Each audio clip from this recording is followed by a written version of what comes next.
everybody.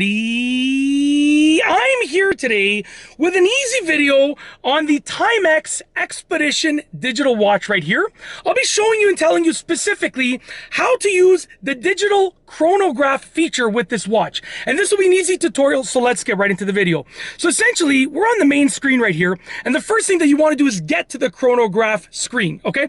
So we're going to press mode, okay, until we see chrono, and we're going to release it. So you can go through all of these different modes over here, but if you want to get to the chronograph, press mode once, and chrono will pop up, and then release it. So you're just pressing it once. Once again, if let's say you're on like the alarm screen, you can just continue cycling through until you see chrono, release it, and now we're on the chronograph screen. Now essentially, there are only two buttons that you need to use the chronograph feature, the digital chronograph feature, okay? There's a start/split button at the top here, and then there is a stop/reset button at the bottom. So if you just want to use it in its basic function without timing any laps or anything like that, you just want to start it and stop it to time something, okay? You can push start, and the timer will start, okay? You can see that's seconds over here, and that's, I guess, fractions of a second. It's not milliseconds, it's basically like hundredths of a second, I guess, over here. And then you can stop it down here, okay? Now the timer stopped, and then you hold it to reset. So it says hold to reset, and we've now reset the chronograph. So we started it, stopped, and reset. Once again, started at the top here, okay?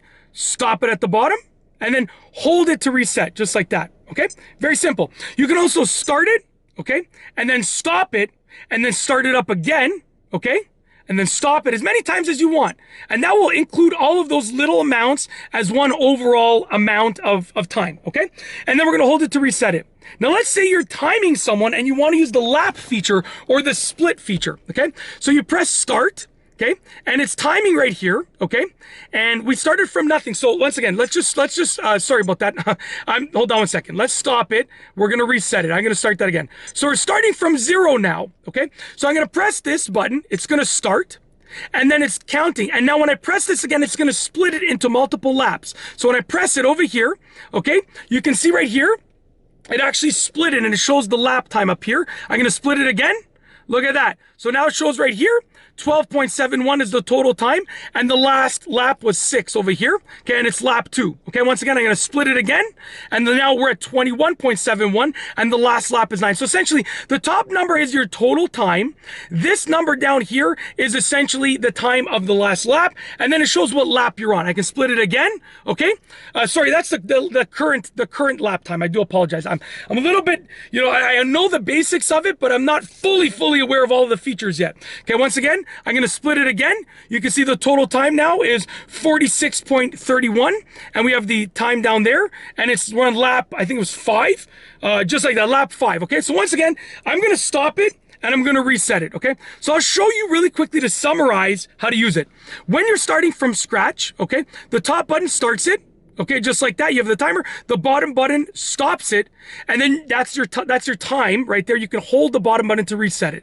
Very simple. That's how to use it just for a singular time. And when you want to start dealing with laps, the top button starts it, and then every time you push the top button, it's going to count a new lap, as you can see right here, okay? And the different numbers on the screen mean different things. So I can use as many laps as I want right here. I'm going to push it again a couple more times, add a few more laps, okay? So you can see we're on lap 5 right here, and 12.56 is the total time up until lap 5, okay? Up until the end of lap 4, technically, okay? You can push it again. Now we're at 22.25 seconds in total. So basically, the top number means the total number elapsed as of the last lap.